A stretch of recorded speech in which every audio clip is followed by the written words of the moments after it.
Dans The Dark Knight, le Joker est présenté comme quelqu'un de très intelligent, un tueur psychopathe, un manipulateur, mais il se considère avant tout comme un agent du chaos.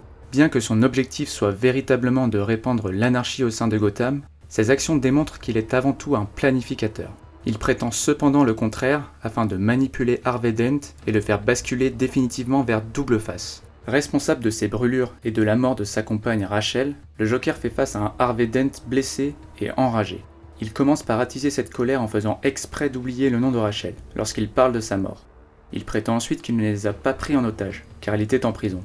Il sous-entend là que ce sont sûrement des policiers corrompus ou des criminels qui ont fait le coup. Comme expliqué dans ma vidéo précédente sur le Joker, son principal moyen de manipuler et faire douter à la fois le Batman et Dent est de brouiller la distinction entre bien et mal.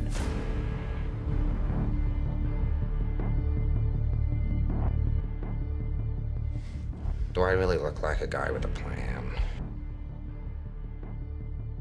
Il explique d'abord qu'il n'est qu'un agent du chaos, qu'il improvise. Il agit sans penser au préalable. C'est évidemment un mensonge, puisque dans tout le film, il ne fait que planifier. Il planifie le braquage de banque, il planifie le dilemme de l'hôpital lorsqu'il y place des bombes, il planifie son évasion de prison lorsqu'il implante un explosif dans le ventre d'un détenu, et il planifie le dilemme final des bateaux. Il ne fait donc que cela, réfléchir, anticiper et préparer, afin de ressortir gagnant de chaque situation. Ce n'est donc pas un agent du chaos, c'est un planificateur qui prétend être le contraire afin de manipuler Harvey Dent.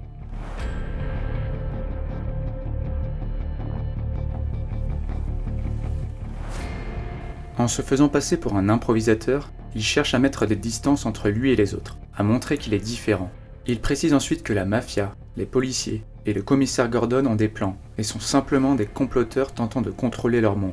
Là encore, il met volontairement ces groupes dans le même panier et ne les hiérarchise pas. Les policiers sont donc aussi mauvais que la mafia et même Gordon, l'homme le plus incorruptible de la ville, le représentant du camp du bien, est placé au même niveau que ces criminels. Il engendre ainsi de la confusion entre le bien et le mal aux yeux de Dent. Pour résumer la pensée du Joker, ceux qui sont en manette sont tous les mêmes. Ce sont tous des comploteurs en quête de pouvoir, et n'ayant aucun sens de la vraie justice. Son seul but est donc de montrer qu'il est inutile d'avoir un plan, car tout peut arriver, la preuve étant la mort soudaine de Rachel.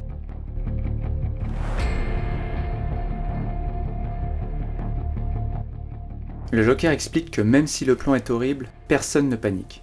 Si un gangster se fait tuer ou un camion rempli de soldats explose, personne ne s'inquiète. Le point commun des gangsters et des soldats est qu'ils n'appartiennent pas aux élites de Gotham. Ils sont en bas de l'échelle du pouvoir politique, social et économique. Les dirigeants ne s'affolent donc pas s'ils disparaissent. En revanche, si le maire est assassiné, tout ce petit monde devient fou, car ces élites se sentent menacées. Elles sentent que leur pouvoir est éphémère et vont donc tout faire pour le garder. En opposant les élites au peuple, le Joker démontre à Dent qu'il n'y a donc pas de vraie justice dans Gotham. Sa solution, le chaos.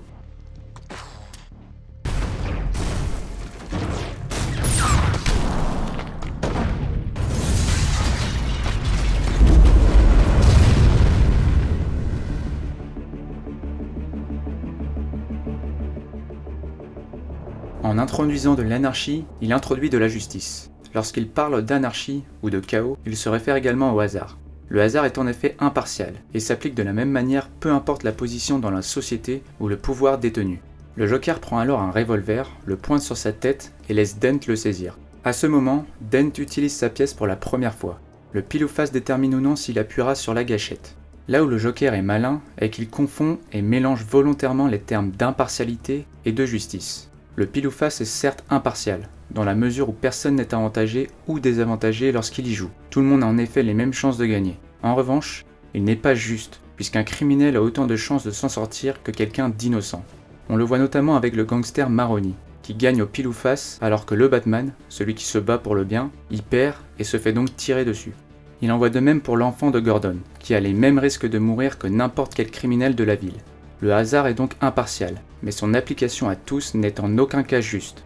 C'est cette confusion des termes qui change Harvey Dent en double face et l'entraîne définitivement vers la folie.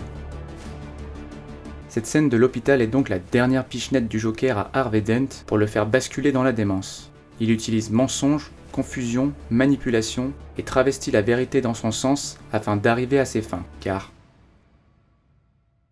See, madness, as you know, is like gravity.